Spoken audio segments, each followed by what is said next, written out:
Welcome to See You on the Other Side, where the world of the mysterious collides with the world of entertainment.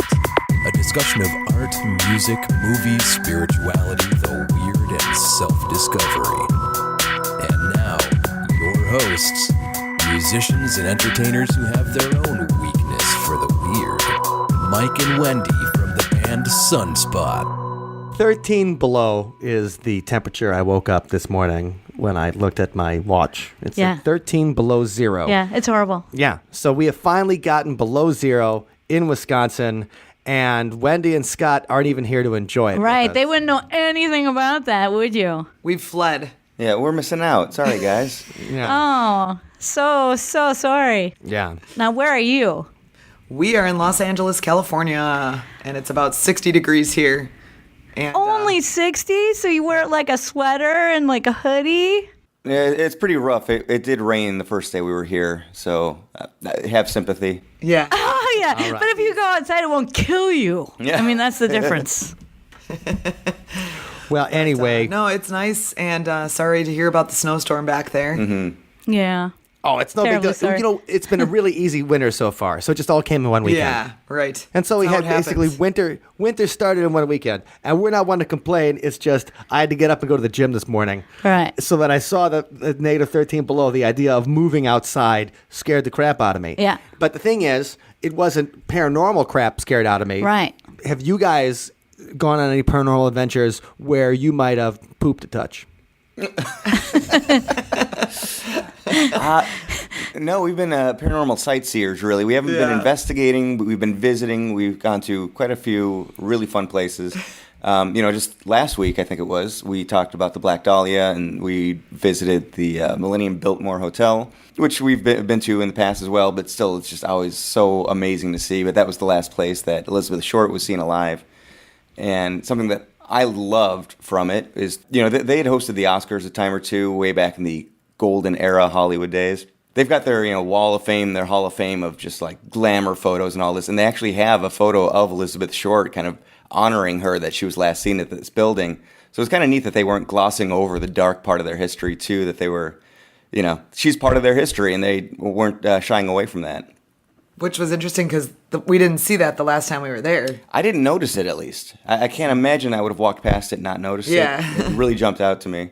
Yeah, that sounds like fun. A little true crime pilgrimage to a true crime location. Any other specifically haunted places you guys have visited so far? Well, we went to Pasadena, and while we were there, we, of course, drove past the infamous Suicide Bridge, which is kind of a neat construction, but very spooky, knowing how many people have ended their own lives there. Yeah, I mean, triple digits. You guys weren't just like hanging out under the bridge yelling, go ahead, jump, or anything like that, right? No, we didn't actually go. We saw it. We drove past it. We didn't walk across it or anything like that. Yeah, many a times though. But I mean, it's unreal. I mean, the bridge opened around the time of the Great Depression, which makes sense why it was like instantly associated with suicide. People started jumping off it as the stocks were plummeting. And but it's startlingly still a very regular occurrance. I've been booked to give speeches there that have been delayed by suicides. It's there's still very active. Wait. So that, like on the bridge, like so you weren't delivering a speech like on the bridge, and then somebody's like, "Hey Scott, hold on a second. We got to let this person finish." Yeah. Well, I mean, there's photographs of me at this little park right next to the bridge, and the fire equipment, the emergency equipment behind me as they were in this instance, they talked someone down. But then I found out that later that same night, a different person went and actually did jump. Yeah, so it's still a scary place. And that's not paranormal, but there are ghost stories about people walking around along the bridge and in the ravine below. And then the other spooky Pasadena place that we went to, which has a really dark history and a name to match, was the Devil's Gate Dam. And we did some hiking around there. And you guys talked about this. We'll have to look up the episode number, but this is the area where Jack Parsons and L. Ron Hubbard were getting freaky, trying to bring the Antichrist into existence. It was their love cave. Yeah, that's awesome. Is the parsonage still around? It is gone. It is now an apartment complex. And it would be fascinating to see, because they were doing so much, who knows what kind of ritualistic things they were practicing at home before they took it into the cave to continue on with their Aleister Crowley worship. But yeah, might the physical space where his home was, which is now an apartment building, is there bizarre stuff going on there? I've never heard of anything, but, it would stand to reason. Yeah. And the Devil's Gate Dam area has folklore going back to Native American heritage, so it's not just that. Yeah. I don't know. It's a really. I always describe Pasadena as a town from a place, but holy hell, just below the surface, everything is insanely dark and twisted and weird. Well, I figured it was evil because that's where the Big Bang Theory takes place. Nice. But yeah, so, I mean, it's wild. First off, to think, Jack Parsons, he was this kind of brilliant guy that created solid state rocket fuel and modernized rocket launching and all this. But also, he was kind of looking up to Aleister Crowley, working with L. Ron Hubbard to do all of this cult type stuff. Right. Yeah, ceremonial magic. Yeah, He sex magic. manifested rocketry and then manifested some other interesting things as well. Yeah, well, Dean Radin, Dean Radin would be like, well, of course. Yeah. Because the ceremonies work, and that's that whole. You need to do the ceremony. You need to Right. get buck naked in the middle of a pentagram, kill a goat, and then some magic's going to happen. And Jack Parsons, even when talking about it, still freaks me out because after that episode, I had like 5 unlucky things happen And in a Mike's row. not a Really? superstitious person, so No, I'm not a guy. I don't believe in curse any of of that Jack stuff. Parsons. I believe that Jack Parsons cursed me that week when we were working on the episode, and then we titled the song after the specific entity that he was trying to conjure. And maybe you conjured and it. Everything just. Yeah, and then some. Because he said he was saying that this entity, and I'm not saying it. Oh my God, I'm just as superstitious as Dave Schrader was when he wouldn't tell me about the demon house entity. I'm talking like him, Yep. and I thought he was such a wuss at the time. Like, come on, dude, demons are real. Woo. and now look But at ya. I don't even want to say her name because Jack Parsons said that she brought bad luck to him. She was the reason that his life fell apart. The Scarlet Woman? Yes, the Scarlet. Well, that Scottish play, the Scarlet Woman. So it just creeps me out to still talk about it. So it's funny, that is one thing that's going to make me superstitious. Yeah. Is Jack And Parsons. we'll definitely, maybe today before this episode is up, so if anybody's listening to this now, you can jump on over to the See You on the Other Side Instagram page, and we'll post some photos there. And we'll see if you can get some bad luck out of it. Sure to hit that heart Share button. share the luck. We're spreading Yeah. the bad luck around. Well, maybe we're passing Spread it off. around. We're passing it off like the ring. The ring. Yeah. 7 days. Yeah, you got 7 days to get bad luck. All right. Well, it sounds like fun. Well, I'm glad you guys are having some paranormal adventures. We're having some Frosty the Snowman adventures up here. Yeah, but we got hot news. Hot news today. And there's plenty of weird stuff that's been going on in the world this week.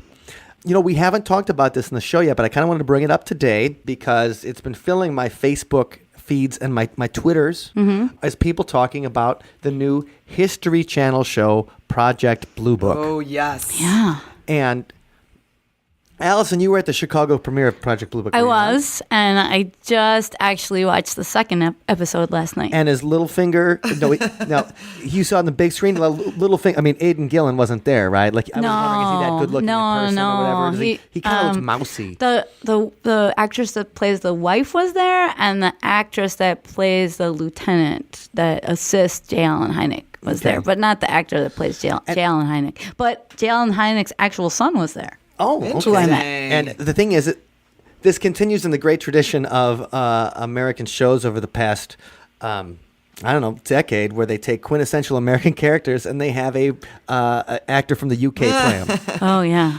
Like Superman is a Brit, Aidan Gillen is Irish, Rick Grimes from The Walking Dead and his disgusting Southern accent is English, and so right. Yeah, So well, now they're they taking can- J. Allen Hynek, who I think is a great American hero. Right. Well, it's a highly fictionalized version of the events, but the second episode covers the Flatwoods Monster from West Virginia in 1952. So that was pretty interesting to see their take on it. Well, is it entertaining at least? Yeah, I thought it was entertaining. It was, but knowing so much about the cases as I do. You see the fictionalization, like you see what is like, you're like, that's not what was reported. Like that kind of interferes with my enjoyment. Because a like little bit. in the trailer, they show like almost an X-Files moment where J. Allen Hynek is talking to an alien like in a tank. It's totally X-Files. It totally has that feel. I would, Okay. Yeah, I would say that they're really using Like that as like a 1960s template. X-Files. Yeah, absolutely.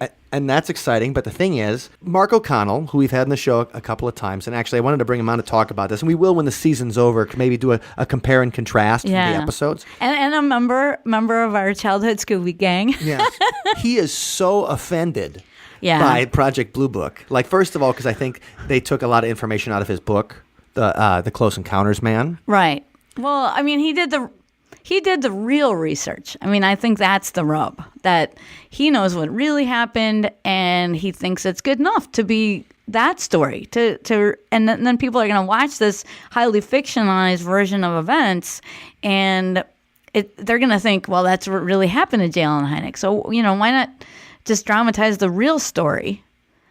I think that's his issue with it. Sure. Well, that, and I think if they mined his book and didn't give him any credit, he's probably a little rightly upset about that. Absolutely.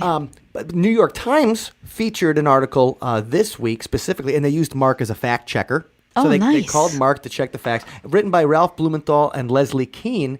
They're the ones who brought us the big New York Times December 2017 bombshell that actually the guy from Blink 182 might know something about UFOs. Well, no, just that the Pentagon was actually studying the UFO phenomenon. It may well still be doing that. Right.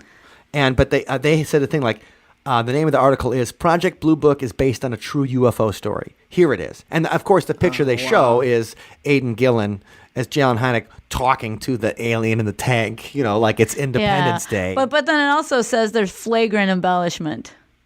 Right. Well, of course, there's going to be flagrant embellishment. And then they have a picture of the real J. Allen Hynek.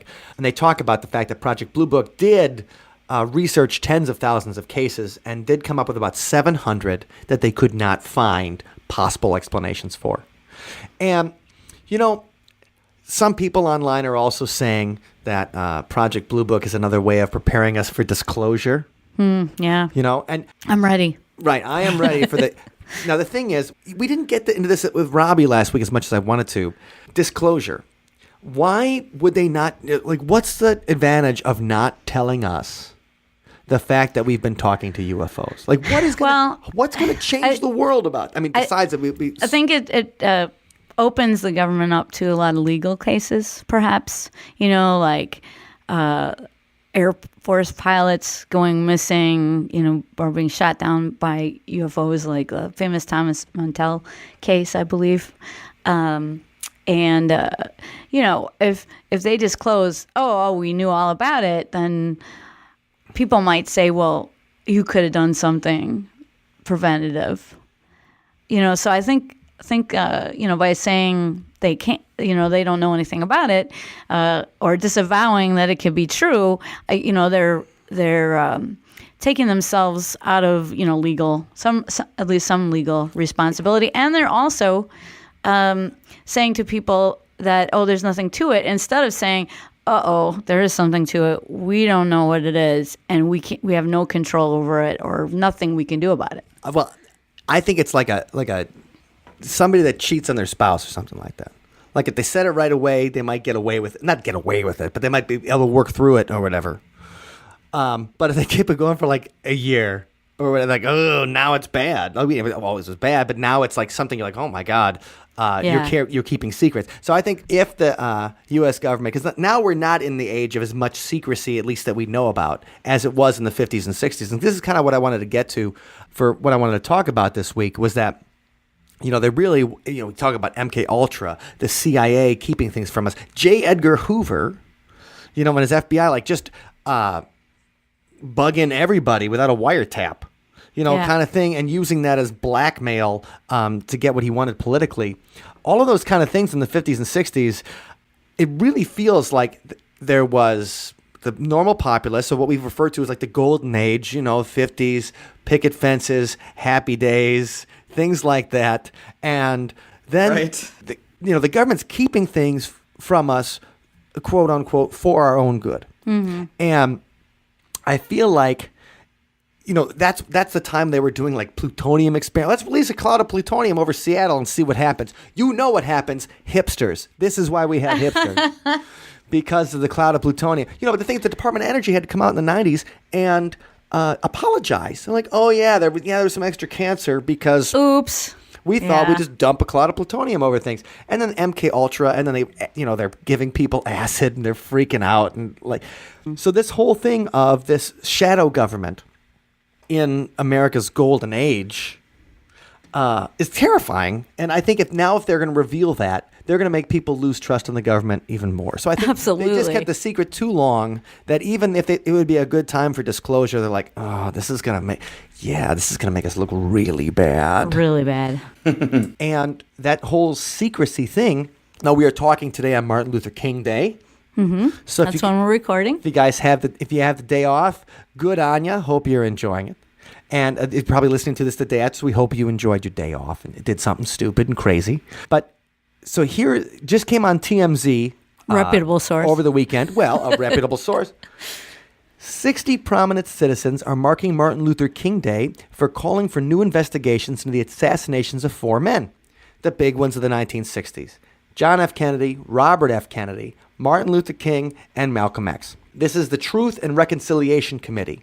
They believe all 4 assassinations were a result of conspiracies that were covered up by the government. Now, JFK, obviously, that's been one everybody's talked about for years. They think that it could be the Sam Giancana and the Mafia had him offed. They think it might be the CIA. Mm-hmm. They think it might be heads of the military because he was thinking about leaving Vietnam. That's a big one. But members of the Truth and Reconciliation Committee include Oliver Stone, who made the JFK movie. Right. Now, this is where it gets... Okay. Alec Baldwin. Yeah. Because everybody's like, Alec Baldwin, that man to me says truth.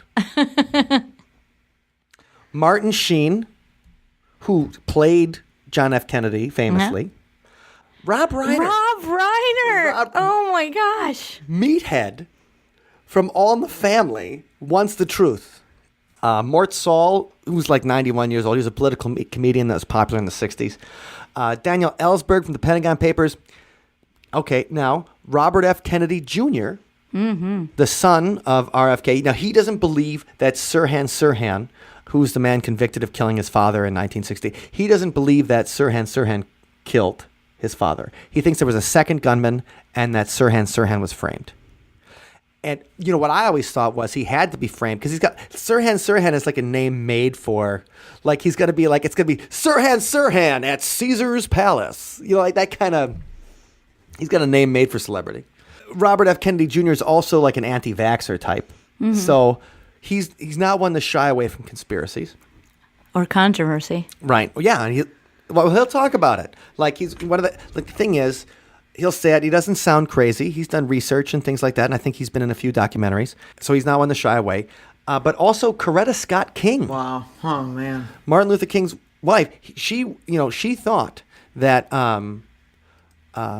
Martin Luther King was assassinated. In fact, the King family sued the government and the local town and stuff like that and said they were responsible for his death, that they didn't get enough security in there, that James Earl Ray wasn't the only shooter. There was a criminal conspiracy, she thought, to kill her husband. So now we got So this is the call to. They're celebrating today by issuing a new call for investigations into the deaths of these people. Right. And so it's really cool that his family is involved. Like, Coretta has left us, but I think it said his nephew's involved, and we had a couple of Kennedys involved, and you forgot to say David Crosby. Oh my God, I did forget. So David Crosby. David Crosby, that walrus of a man, is also and also, isn't he the biological father of Melissa Etheridge's child? I think so. But will he write a song about this effort? I mean, that would be cool. He would have to. Yeah. He'd have to write a song. He'd have to get it out from under that mustache. And I think he can do it. I think he can. But yeah, David Crosby's calling for the truth because when we think of truth, we think about David Crosby and Alec Baldwin coming together to finally reveal the truth.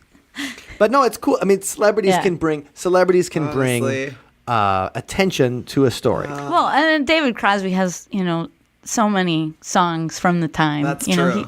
Right. He felt that something was going on at the time. Yes. And that's the reason for a lot of his songwriting. But when I think about Yeah. this particular, these particular assassinations, the 1960s, I find it more believable because of the shadow government that was going on. So, how could these people keep secrets for, 50 years now? Well, number one, records are sealed, like J. Edgar Hoover's recordings. Mm-hmm. Like, J. Edgar Hoover famously has a recording of Dr. Martin Luther King, Having an indiscretion, let's say. Well, he's trying to arrange a sex party at a Washington, D.C. hotel. And so he having an indiscretion. Well, sex party is quite an indiscretion. But what he does is he's setting it, he's trying to blackmail him because he thinks that Martin Luther King is a communist, even though in the Southern Conference Leadership Council, or whatever this SCLC was, they said you can't be a communist sympathizer if you join. So, but JFK was trying to get it out that Martin Luther King was a communist, so he sends him this audio recording he has. But Coretta opens it first. Uh-oh. Yeah, right. So, but the thing is, that recording is sealed for another 10 years. And there's other recordings. He played a recording for Jackie Kennedy and all these things. So, one of the reasons we can't get the truth is, for some reason, they can say, the recordings exist of these people, but we're sealing them for 50 years. Yeah, by an act of Congress, we're sealing. We're not going to give. Yeah, we're not going to give them to you. That's yeah. Well, why? How is that okay? I want to. Whatever elected official decided to do that, let's vote the bum out. Yeah. I mean, not that I care this much. I mean, Dr. King did amazing, wonderful things, and I want to sully the man's memory. But no, but all the recordings, all the documentation should be out there for everything involved. And people should know that the fact is that the FBI in the 1960s was like a personal intelligence arm of the J. Edgar Hoover, an unelected official, one of the most powerful men in the United States. Okay. So are these things possible? Absolutely. And that kind of scares me. So yes, do I think we should have I agree with Rob Reiner. I do. Oh, open these records, do a new investigation, yeah. One thing I didn't know about either until I was reading about RFK this morning, Robert F. Kennedy Jr., sorry, not the original, was that Robert F. Kennedy Jr. is married to Cheryl Hines from Curb Your Enthusiasm. Yes. Oh my gosh. So, they probably have Larry David probably parties with Robert F. Kennedy Jr. And I just love to be there. When I just imagine Larry David talking about a conspiracy theory, and it would be entertaining. I wish they would bring some of that to the show. So, anyway, 1960s, the time that is portrayed in Project Blue Book was a time where the government was keeping a ton of things from the American citizenry. And they still are. Well, they totally are. We kill people with robots. We have flying robots that kill people. Yeah. And this is the future. Yeah, we're living in the Terminator future. And I'm not saying that, these things are necessarily bad, but it'd be nice to have some public oversight of what's going on, especially when we're assassinating people. So, I just thought that was a really interesting thing. And with all the Project Blue Book and 1960s kind of 1960s conspiracy paranoia going on, to then reintroduce this on Martin Luther King Jr. Day, who that great man was. There's a conspiracy itself that people think that his murder, assassination was a conspiracy itself, and James Earl Ray did not pull the trigger, and that was believed by his wife. So we'll see what happens. We'll see if Alec Baldwin finally finds the truth. I just when TMZ talks about it and they talk about David Crosby, can you imagine David Crosby going door to door as an investigator?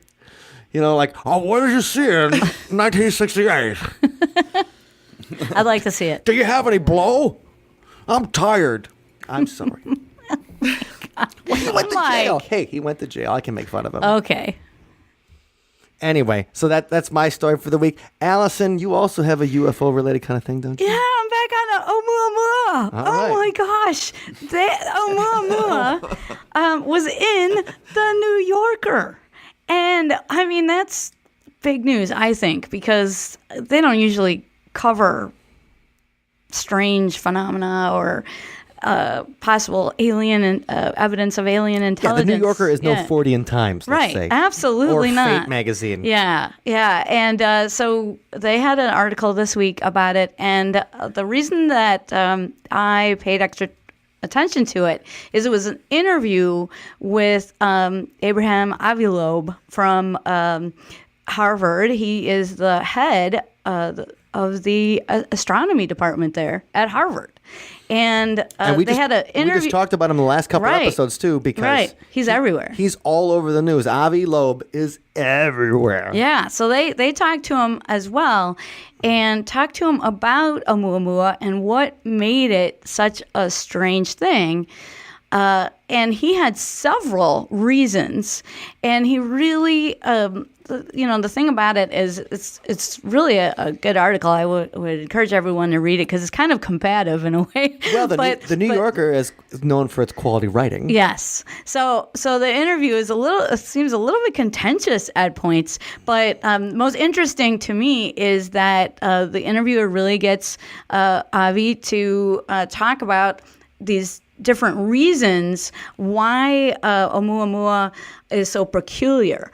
And why is it so peculiar? yeah, well, there's several different reasons. We don't have a photo of it. So what you see when you look on the web is that's an artist depiction of it. You mean right? This imagination of what it could be. They didn't just take their Canon up to their DSLR up to the International Space Station and pop a shot of it? Well, they could have actually taken a shot of it if they had known about it a little bit earlier. Oh, really? But it got too far away. It got too far away to take a photo, and that's why one of the reasons why Avi Loeb said he wrote the paper that intimated that it might be a probe sent by alien intelligences. He said he did that because one of the reasons is he wants people to, when they see astronomers, when they see something so strange, to take notice and collect more data on it and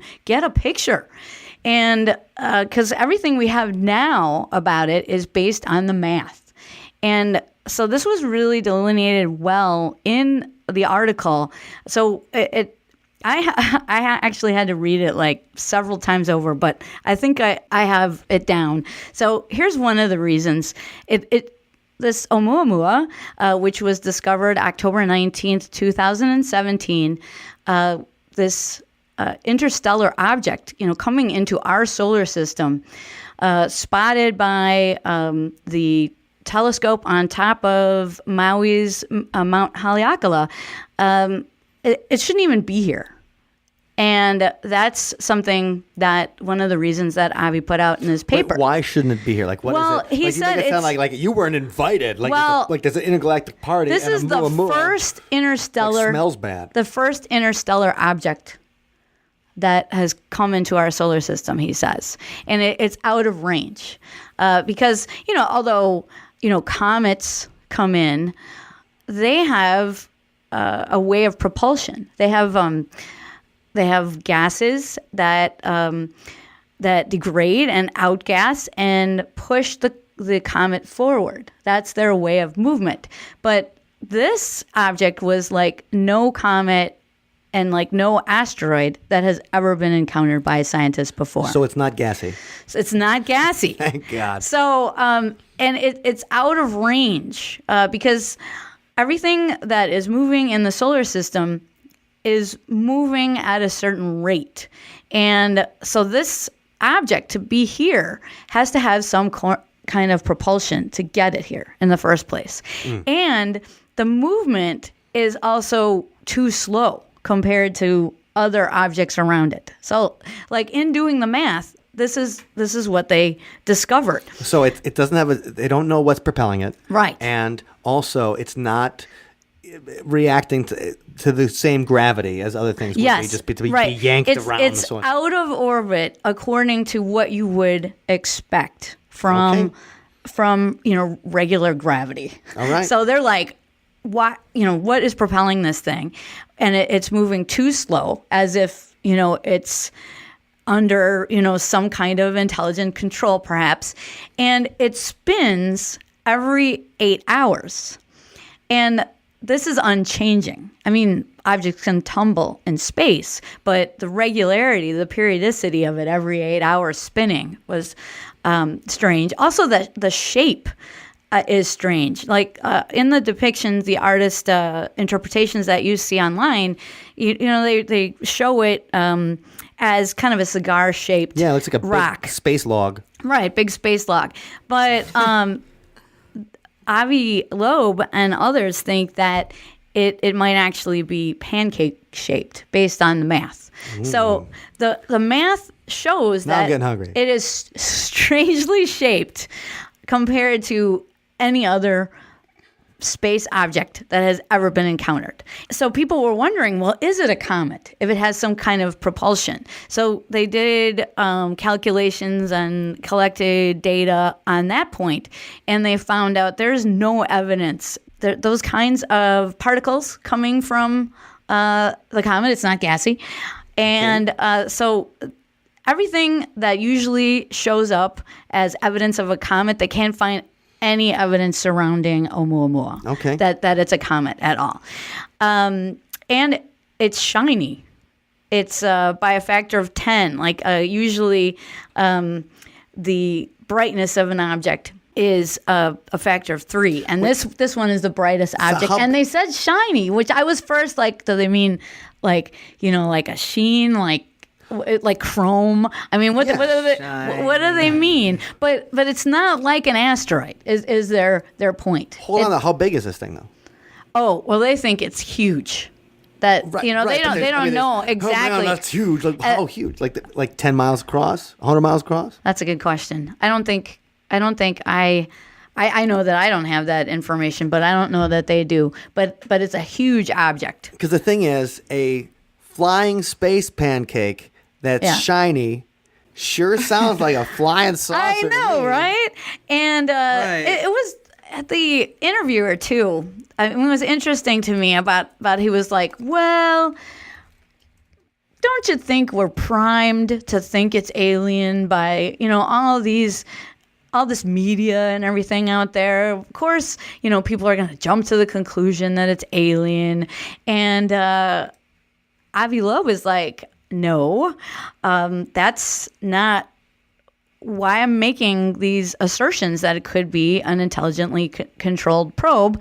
I'm making these assertions because of the science. Well, okay, so real quick. So the diameter of it, they've had a few different ideas of what the diameter might be. So they can't estimate its shape because it's just not big enough. It's not a big enough celestial body to determine the actual size. But the estimates of the shape range from 440 meters to 100 meters. So so the diameter of it, I mean, the thing is... That seems tiny. Right. That is not, I mean, is that even a football field? Well, I guess it's a football field, right? 440 meters is a quarter of a mile. Yeah. Or a little over a quarter of a mile. A little over... Okay, maybe not tiny. Still big. Like, but for a vessel, for a craft, Right. It's perfect. Like, because the thing is, I mean, we have aircraft carriers that are larger than that. I was going to say the Queen Mary's in that range. Yeah. The Titanic was as big as a big ship. Big crash. But the thing is, could this be an alien ship? This flying gigantic space pancake. Yeah. Well, here's Avi Loeb's point, that all his assertions are based on the science, and he says just the fact that he mentioned that it could be alien makes everybody go nuts. And that's a problem. Makes me go nuts. That's a prejudice that people are having. And how are we going to know if something does show up? And he says that a quarter of the stars in our galaxy have an Earth-like planet. And as Sagan used to say, we have billions and billions of stars, tens of billions of stars in our galaxy. So when you take that into account, that 25% of them have Earth-like planets with the conditions that are appropriate for the development of life, then he said, you know, it doesn't seem that unlikely that there could be other civilizations out there. He said, you know, maybe this was a probe that they sent out, like we sent out probes, and maybe that society is no longer with us anymore. We don't know that, but he's It's saying actually descended into a planet of apes. He's saying the peculiar acceleration and shape of this thing really seem to suggest that it could be alien. And then if it was any other kind of assertion, people wouldn't have gone nuts. So you're saying there's a chance? Yeah, there's definitely a chance. But it's interesting how the reporter from the New Yorker, he said that that don't you think you're primed to see aliens, and just that fact that we're primed to see aliens somehow means that they don't exist. Well, that's like saying, well, I don't think love can exist because of all those romantic comedies everywhere. Well, and what about I firmly there's believe that no love police does exist. work because of all those police procedural shows that are populating our consciousness. So just because it is covered by the media or it is a subject of fascination doesn't mean that it can't exist. Well, I've been reading a lot of quotes by him lately, and the thing is, I think Avi, our friend Avi. Avi. And while I think he's well spoken and obviously he's extraordinarily intelligent, he's also the perfect agent of disinformation. You think so? No, I'm not. I don't think so. I mean, I'm not saying he's even. Could be. Because I don't know the point of the disinformation. I don't know why they would, but he's the perfect guy to deliver it. Well, could be, yeah. Well, and he's said that, it might not be, but he thinks there's enough of a chance that he wants to be the guy associated with it if it is found out that's actually extraterrestrial. Yeah, he's like, damn it, I'm going to be scientifically His brave hat and is put myself firmly in out that there. ring, like the first one, so. But the thing is, so when we think about Area 51 stuff that came out in the late 1980s, and that was probably a plant. I believe that was a plant. Now, I'm not saying that Avi Loeb is a plant, because it might be great if there actually was something out there. But we've got to keep that into consideration. But I always think okay, this is the lead astronomer at Harvard. So it's kind of, he's the kind of guy that if you want to pick to the rubes or whatever, the world's smartest astronomer, you bring the guy from the world's most famous university. Which is Harvard, yeah. And then you say he's the head astronomer and he's telling us it might be aliens. Okay. Or is he distracting us from the fact that it's coming to get us. Like it's a bomb from another world. And coming to get us. Well, the government figures it out so nobody panics. I don't know. I think he's really well spoken, right? And I love his arguments. And I'm glad the New Yorker pushed back a little bit, because I think a lot of magazines and websites now, when they see, Robbie was talking about this last week, when people see aliens in the subject line, click, click, click, click, click, click, click, click, click. So all the reporters talking to him are just thinking, you know what? The reporter at the Guardian's thinking, I would love to get an alien story here. The reporter at Live Science, the reporter at the BBC, all they're thinking is, I might get a promotion if I get the most clicked story this week, or I might get a bonus. Yeah. So that somebody says okay, could be aliens, but let's get all the natural explanations out of the way first. And that's, I think, J. Allen Hynek, that's the legacy of that's what J. Allen Hynek would do. Absolutely. He wouldn't be like, it's aliens. He'd be like, let's make sure it's not swamp gas before we make sure we say that it's aliens. And I feel, too, that, in terms of Avi being like some kind of government stooge, I don't know, because...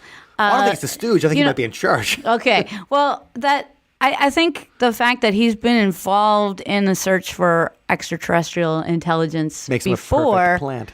Well, he's also chairman of a $100 million initiative called Breakthrough Starshot. Excuse me. So Breakthrough Starshot is a program looking for extraterrestrial life. Was that the Russian one? The Russian millionaire or whatever they found? Oh, I don't know about that. Yeah, we talked about that 3 years ago. So it's a $100 million program of astronomical observations in search of evidence of intelligent life beyond Earth. But my favorite part of this is they also have a breakthrough message challenge. And it doesn't say who can compete, but I'm feeling like we might be able to throw our hat in the ring. It says there's a $1 million competition, to design a message representing Earth, life, and humanity that could potentially be understood by another civilization. So the aim is to encourage humanity to think together as one world and to spark public debate about the ethics of sending messages beyond Earth. I want to know, how can we get that $1 million? And who exactly judges this contest? Right. Simon Cowell. Yeah, exactly. He does it. So he's going to judge my nude selfie. That's going to be a message to the aliens. Something that everyone will understand. And, I've been working out, aliens. Just something that everyone will find universally abhorrent, no matter what galaxy they're from. It unites us, Mike. I'm just saying, if Oumuamua ends up being a death ray or like some kind of bomb or whatever, and my naked selfie saves the planet, then you'll be eating your words while I'm enjoying my $1 million. That's true. Okay. 1 million. We should move on from the aliens because we've given a lot of time. We've given a lot of time to our Sprace brothers. Absolutely. All right. We've also had some other cool stories in the week, right? Yes. There's an exciting bit of news regarding another missing airplane. What airplane's that? Well, the missing plane would be the UC-64A Norseman aircraft that was carrying none other than Glenn Miller himself back in 1944. On December 15th, 1944, he went missing. He was on his way to Europe to entertain the troops, the very weary Allied troops. And, Glenn Miller, right, the hottest act of the World War II era. Every time you see a World War II movie, it's always like they always start with Moonlight Serenade or In the Mood or whatever. And so his plane went missing. And, of course, there's all kinds of conspiracy theories regarding whether it might have been shot down or what other kind of potential military activity might have created his missing plane. But this is like accidental, not like he's an assassination target. Glenn Miller got too close to the truth. Right. Well, also, it was a lot of friendly fire. People were saying that he was killed by... Yeah, it could have been a lot of different things. But the prevailing opinion is that the plane iced over, they were over the English Channel and it just went down and was never found. But someone has come forward now and stated that this fisherman from England, who is known cleverly as Mr. Fisher. Oh, Mr. Fisher. Oh, Falkland Miller. He is claiming that back in 1987, which, I love when these news stories come out. Yeah, seriously. From 1987, that he was trolling around and he caught some of the wreckage in his fishing net. So he pulled up the wreck, and then he was utterly convinced that it was Miller's aircraft. But then he was advised to drop it back down right where he found it. So he claims that he scooped up some wreckage. He was absolutely convinced that it was the Glenn Miller airplane. And then this article on people.com simply says in the passive voice that he was advised to drop it. So I'm not sure, if it was the Coast Guard or right, who specifically said to not bring this evidence forward at that time, but he was advised not to, and so he dropped it down. But cleverly, he recorded the coordinates, so they want to, see if they can go back there and try to find it. And they think that it would be very identifiable because of the nature of the airplane. Apparently, it's a unique combination of the engine that was in there as well as the plane itself. This is part of the problem. It wasn't a solid metal, it was a steel frame that had fabric wrapped around it, which, wow, does that sound terrifying? Yeah, that sounds like he's flying an ultralight, John Denver style, across the English Channel. Yeah, and wooden, there was a lot of wood used in it. Sure, as you do with planes. Yeah, so given the fact that, that was 75 years ago, there's not going to be much left to identify it. However, the fuselage, they think because of that, it would just be like a steel frame. And it was built with a really specific type of Pratt & Whitney engine known as a WASP. Oh. So they think if they can identify that WASP engine and that steel tube, frame, that they can confirm that it is, in fact, the Glenn Miller wreckage. So it'll be interesting to see. They're going to go and try to get some images to see if they can identify or further confirm that it looks like this. But it would be nice to have that mystery solved after all these years. I think that's really interesting. Number one, because first of all, Glenn Miller was so famous. You get a guy who's got so many chart hits in the beginning of like the pop era. kind of deal. And it's so famous that he's in every World War II movie. Like, people just use his music, and that is the oral cue. That's the soundtrack. the trigger object, if you will, for that era. Yeah, you hear a Glenn Miller big band song, and you're like, oh, I'm looking at something from the 1940s. So he's so identified with it, and then it's like, oh, one of these days, I remember I was like, oh, I was listening to like some Glenn Miller stuff on YouTube. I'm like, whatever happened to Glenn Miller? And then you read about his disappearance, and then people theorize that Glenn Miller, because he also had served in the military as someone who was, in the military band. Like, Glenn Miller wasn't packing, machine guns and stuff like that. They didn't send Glenn Miller to kill Hitler, let's say. No, but we know whose side his band was on. That's right. Because he was part of their team. But he was military, and also some people have suggested that he might have been a spy. I don't know what he'd been spying about. Oh, man. It's kind of like going back to Harry Houdini as a spy. Yeah. Right. Because you can get into places if you're a well-known entertainer. That's exactly right. Well, that's why Elvis... why Elvis met Richard Nixon. Is like, hey, baby, I could be in the FBI. I want to be a spy. Or like, who's that guy from like Hong Show? Remember that Chuck movie Barris. that he put out about him being a spy with that was Sam George, Rockwell? Oh, yeah, George Clooney. That was a movie he directed. That was a really good movie. Confessions of a Dangerous Mind. Right. That he was, Chuck Barris could get in anywhere. Yeah, nothing. Really fun guy until he pops you a cap in your ass. Sorry. Oops. anyway, I got too excited about that. That's all right. This is exciting news, potentially. And it'll be interesting to see, they have to make sure they're pretty confident before they send a diver down, because I guess it's 130 feet to get to the seabed. And as they say, it's the world's busiest shipping lane. That old English Channel. That's right. There's people that swim across the English Channel, too. Like, that's a challenge that's people wild. do. But it'll be interesting to see if what Mr. Fisher thinks What he fishes found, out, huh? right? Yeah. Which he dropped back down there in 1987. If that's actually it. So that was an interesting news story that I was intrigued by. That's awesome, Wendy. It's really neat that he was 40 years old, and he the war was going on, and he wanted to be involved. He first tried to petition the Navy to let him do something, and they said, no, thank you, we're busy right now. And then he went to the Army and said, I want to create a modern Army band, and I will be the leader of it. And so they brought him aboard, and that's why he was out there trying to keep morale up and entertain the troops and all that good stuff. Yeah. And so sad to lose him. he at such a felt young... the call to service, even though he was past fighting age. When you think about World War II, like, people really wanted to go to World War II. They were... Like, I think after Pearl Harbor, everybody was just, like, they wanted to fight. We think our uncle lied about his age. Yeah. Like, he was only 16 years old. He lied about his age so he could go over to Europe to fight.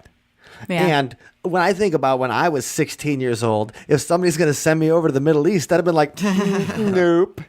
I'm not going to die for oil. But these people wanted to defend something. They wanted to fight for something. They wanted to fight for the freedom of these countries. And I admire those guys because I think that's brave as hell. Yeah. And I ain't got that, so I admire the men that do. Yeah, well, maybe if we have the right enemy. Well, like the aliens dropping off of Muamua. And anytime you're on the same side as Indiana Jones, you're doing all right. Yes. We could then volunteer to be Earth's band representative. There we go. That's right. Oh, my We gosh. could be the first band in the Space Force. Oh, wow. Yes. Okay. That's your landmark right there. I have a dream. So. All right. But Okay. speaking of missing persons, I think that's a nice segue into Scott's story for the week. Yeah, let's go all the way back to how we all first. Well, not all, because you guys were like related, so you guys go back. Yes. Unfortunately, I don't know my I sister's know you birth. guys. That's right. You had me on the Smiley Face Killer episode back in the double-digit era of your episode titles. And it's come back to the forefront again. It's never really gone away, but there's a new miniseries coming out, the Smiley Face Killers, The Hunt for Justice. And that'll appear on Oxygen. And it goes back to this theory that was advanced in the early 2000s by two retired New York City sergeants that there's a string of drownings across America from the East Coast, from New York, where they first started looking into it, at least through the Midwest, where the victims are all male, usually about college age, Caucasian, athletic, intelligent, and they're found drowned. These retired police officers believe that these are all linked cases. And when this first came out, when their theory was first brought out, they talked about 40 different cases that took place in 29 different cities, which is fascinating and interesting, but you would wonder, like, there's a serial killer that has a lot of mileage on their car. If they're driving back and forth for the lucrative job of killing random individual guys here and there. Well, now we're a decade past when they first announced their findings or their theories, and they believe that there's a total of 100 cases and possibly another 250 linked deaths. And this was really fueled by the fact that one of their proposed cases, Chris Jenkins, who died Halloween night in Minneapolis in 2002, eventually, with a lot of prodding and outside force, the police did, 4 years after identifying it as a accidental drowning, they did change their finding to be homicide.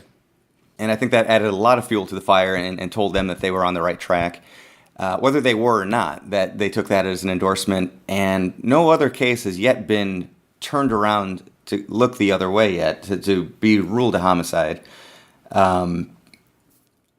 I don't know. The more I look into this, the more, they may be right. There may be more cases out there that should not be brushed off as accidental death by drowning, that maybe there is some skirmish to murder, that 100 to 350 people, 20 years or so, and their belief is that there is an underground network on the dark web of people that have these murder cells in different cities that they're all communicating together. They originally identified it by their estimation, there's 12 people per cell, that of those 12, every so often 5 people will get dispatched to go out and commit a murder, and it's a different 5 people and they mix it up. And then is there an app for that? What's that? Is it like an Uber for serial killing that you can get? Or something like, oh yeah, hey, no, I've been called. I gotta go. Yeah. And yet another opportunity. Yeah, this guy's for wasted. Financial gain. This guy's wasted. He's right by a bridge. Yeah, no, it's actually 3x right now because it's late. Yeah. And you know what? They never leave a review. But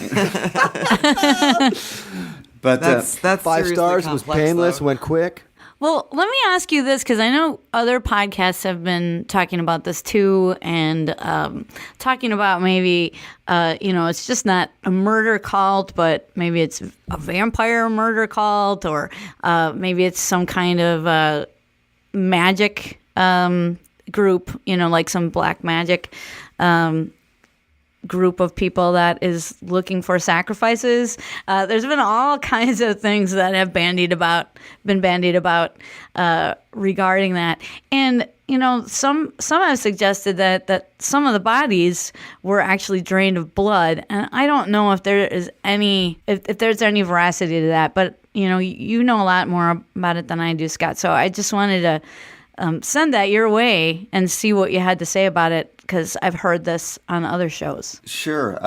Well, I can speak to what had gone on in La Crosse, Wisconsin, because that's how I was first introduced to it. And a shout out to a recently lost partner in this case is Neil Sanders, who was the deputy medical examiner up in La Crosse, who brought aboard Jay Bachochin, who was the head of the paranormal investigation team, the Wisconsin Paranormal Investigators, and Jay in turn brought me in as the documentary filmmaker behind the doc we did, The Hidden Truth. So, we can just look at those dozen or so cases that come out of the La Crosse area, and that is not something that came up at all in those cases. So okay. Yeah. Nobody was drained of blood or anything like that. Yeah, because right? I was like... Right. If there were drained of blood, that would have been reported, right? I mean, it's a miracle to me, I think. Not a miracle. It's amazing to me that in this day and age where we can look things up on our phone when we're in the pooper or whatever we're doing, like we can look something up immediately, that people are still going to be like, oh yeah, the bodies were drained of blood. And other people will be like, yeah, my buddy told me that. I feel like even though the truth is right there, it seems like a lot of people still aren't looking it up. Well, to that point, what things did Neil remark on as far as his autopsies of the bodies. There was actually nothing spectacular about him, which is maybe an interesting aspect. There were no signs of struggle. There were no wounds that happened pre-mortem. No desecration of body or anything like that. For Neal, why he, as somebody in a place of power and backed by science and authority, why he brought it up and thought we need a paranormal investigation behind it is that it's happening so regularly. As we talk about, the description of the victim is the same. It's, college-age male, athletic, well-educated, people that perhaps could go swimming in the river late at night and have the physical ability to get themselves back out. But really, it was the regularity of the deaths. They were so commonplace. They were so regular. And meanwhile, you could look just upriver to, and by all means, La Crosse is a heavy drinking college town. So inexperienced drinkers getting themselves into trouble is not an unusual concept. But you could look just upriver a little bit to Winona, University of Minnesota at Winona. They've got a very similar college demographic. Their bar scene is a little bit closer to the river, and the river area is way more dangerous than it is in La Crosse, which is well lit, and there's guardrails up and whatnot. But it's just not happening there. So why would it happen in one and not the other? And for him, he just felt like, I've been looking into these cases for so long, and just it doesn't feel right anymore. I think it's because Minnesotans don't know how to party. Oh, yeah. Right? They just don't have it in them. Yeah, so he just, based on, just common sense, his background, he felt like something is really going on here. What is it? Why are there so many deaths? Well, the thing is, these people, the investigators, Anthony Duarte and Kevin Gannon, they haven't given this up over the, they initially put this out. I remember that Ian Punnett from Coast to Coast, because he lives in St. Paul, he featured, that he really kind of introduced the story, the first interviews with them, and then it hit CNN and all that kind of stuff. And they, even though this kind of died down, and most police people think that the whole smiley face stuff and the idea of this murder cult and that there's thrill killers going around the country, that it's BS. These guys still haven't given up on it. And now they've moved a little bit. So this new show, like the first case that they talk about in this new show is Dakota James. Mm-hmm. And this happened in Pittsburgh. Which, Pittsburgh famously has three rivers, right? The Three Rivers Stadium, and there's plenty of places for people to go and to drink. Mm-hmm. And, they're saying that maybe of the people that have died, recently, a lot of them are gay. So maybe the targets has been changed. So it used to be like these 20 to 25-year-old blonde athletic males, and that maybe the hunt has changed. So now it's for gay guys. And they say it's 30 out of 45 of the people who have been found have had GHB in their system. So now the idea is that are people being drugged, and then they're being lured out of the bar, the club, or the party, and then being tossed in. And I think that's the idea of some of this smiley face killers hunt for justice, and that seems like that's what they're going for now, is the drownings that have happened since La Crosse. Okay. Yeah. That's what seems to happen. And, I don't know. I didn't get to see the first episode, but I'm interested in, to see exactly what happens, because obviously the smiley face killers fascinate me. And Scott, you should call the Oxygen Network, call Oprah, and see if you can be like, hey, we made a movie about this, and get you and Jay on there for hey, we're into smiley faces too. Yeah. Well, for anyone interested in listening to our conversation with them way back when, it is episode 47, and you can find that at othersidepodcast.com/47. But that'll give you a nice full there you go. Introduction to everything. And we should say, burying the lead, at least, of the why is it called the smiley face killer. The belief was that the killers were basically kind of signing their work, leaving an image of a smiley face behind. And in La Crosse, a smiley face was only found at one of the sites near one of the bodies. And of course, it's a very common symbol. It's a very if you have a spray paint can in a limited amount of time, you can do three little spray marks and you have a smiley face. So.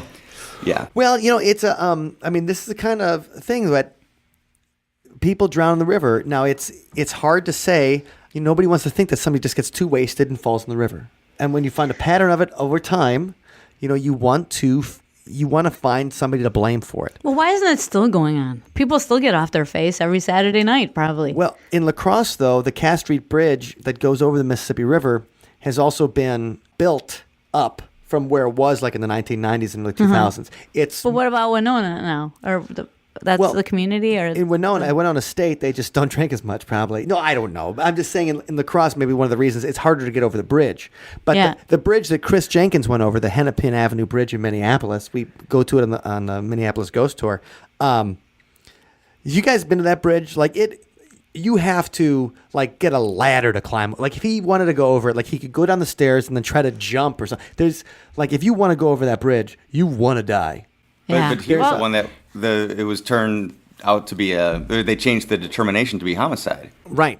And the thing is, if you were interested in jumping in or something like that, there's a Washington Street Bridge in Minneapolis that actually has a ton of ghost stories that goes by the university. That would be an easier place for people to jump in and kill themselves. Yeah. And nobody, actually I think they have a couple of suicides, but nobody seems to randomly falls in the Mississippi River from that Washington Street Bridge. Right. It's just interesting how it moves. It seems to move around. Like I know that David Paulides from who has done the Missing 411 series, he has presented on, and one of his books covers similar river deaths in England, in Manchester. And so it's just weird how it moves around. And, you get like a flap, like a big bunch of deaths in such a short time. And then, oh, nope, it's over. I mean, that's what seems, the periodicity of it is what seems very, very suspicious to me. Well, one of the scariest things I ever heard was from, I used to live with an ex-convict who hung out in the underworld of like Kansas City. And this is before I heard about the smiley faces, whatever. And he was just saying how, there was a ton of people he knew who would kill homeless people. They'd see somebody under a bridge, or they'd be like, people would throw them in for a thrill. And so these people are this idea uncared about. Right. Do you think that was real, or just somebody talking a hell of a game? Well, he said that he had witnessed it. Oh yeah, okay. But also, take that with a grain of salt. Yeah. The guy couldn't even pay his rent. But at the same time, it just scared me because there's an idea that you'd be so callous about human life that you would just, if you're like, you know what, I want to feel like what it means. I want to feel what it's like to kill somebody. I'm going to try it out on someone that society has no value for. Right. And then it won't even matter. And so I'm just going to toss this guy over a thing.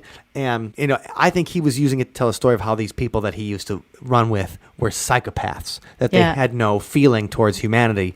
And they weren't normal. And maybe he was using that just to scare me. Maybe he liked the look in my eyes as I was terrified. Or as he heard me squeeze one out, I was like, like I was telling these stories. But the thing is, that always makes me think of, okay, maybe there are people who could be like the Smiley Face Murder Club. Absolutely. I don't see why there wouldn't be. I mean... Really, but that many of them? Well... That's the thing. I don't know. There is a dark web. Was a Silk Road. There's like lots of illegal activity. Yeah, somebody buying drugs is different than somebody saying, we're going to all get together and kill a dude. Well, people like thrills, right? There's prostitution. Why wouldn't there be the most dangerous game? Why? Well, but the thing is that they would have to communicate, and that communication is what would ultimately lead authorities to figuring it out, right? You would think so. Don't you think? But unless it's like a prejudice type thing again. Oh, it can't be aliens. Oh, it can't be a murder club. We just don't even, You're right. give that a chance. I think there's a lot of that going on. But with the idea, though, that there's, let's say, use their numbers that they gave, 29 different cities, 12 people per city. And, of course, that means at any given time there's like 350 people in this group. It's a network. You know how hard it is to get 3 bands up for a show? Over the years, people have come in and come out. And they say that, people age out and new recruits come in. So we're talking about, let's say, 500 or more people. Yeah. Nobody has spoken up and said, hey... Listen, I want absolution. Well, that's the first rule of Fight Club, isn't it? You don't talk about Fight Club. Yeah, but Fight Club was the idea that 100% of the people said nothing. That seems pretty outlandish. You'd think somebody would squeal. You'd hope somebody would squeal. But then who would listen to that? That's the thing. We got to look for areas where we have prejudices. We're like, oh, that just seems ridiculous. Can't be that.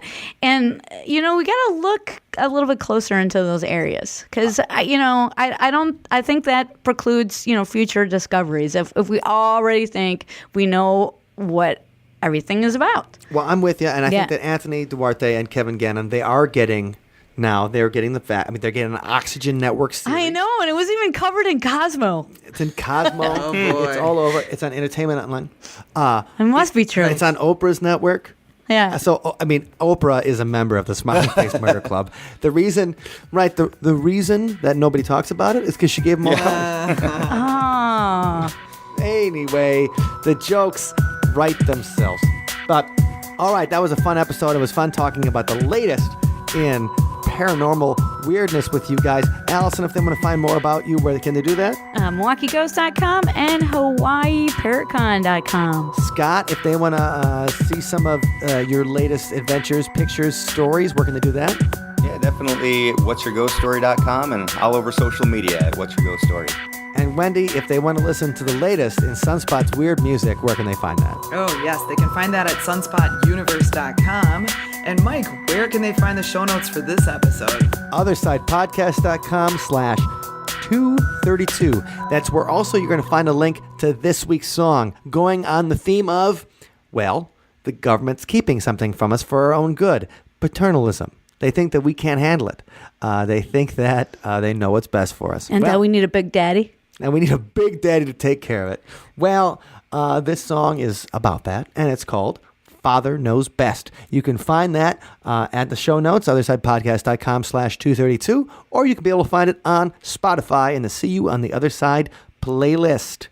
Now, Wendy, we got something that we're going to be doing really soon, and I want to talk to everybody about it because I want to invite them. Oh. I want to invite everybody to join us in a Patreon hangout coming soon. Our favorite paranormal party. Yes, and that's where we get to hang out, talk about the weirdest stories, get feedback on the episodes, get ideas for new episodes, and basically interact with the people who listen and love the show. Now, if you would like to be invited to the very exclusive See You on the Other Side Patreon.com hangout, where can people find information where they can join up? Oh, just check it out at OthersidePodcast.com/donate. Patreons are our favorite people. In particular, the man who gets a shout out in every single episode because he is at the Patreon level. He's like an executive producer of the show. Yeah. And we'd like to thank Dr. Ned for all of his support. Thank you, Ned. We love you, Dr. Ned. And all of our Patreons, we love you in the grossest, most inappropriate way. And everybody out there, if you'd like to be part of that special group, check it out, OthersidePodcast.com/donate. Thank you for listening to today's episode. You can find us online at OthersidePodcast.com. Until next time, see you on the other side.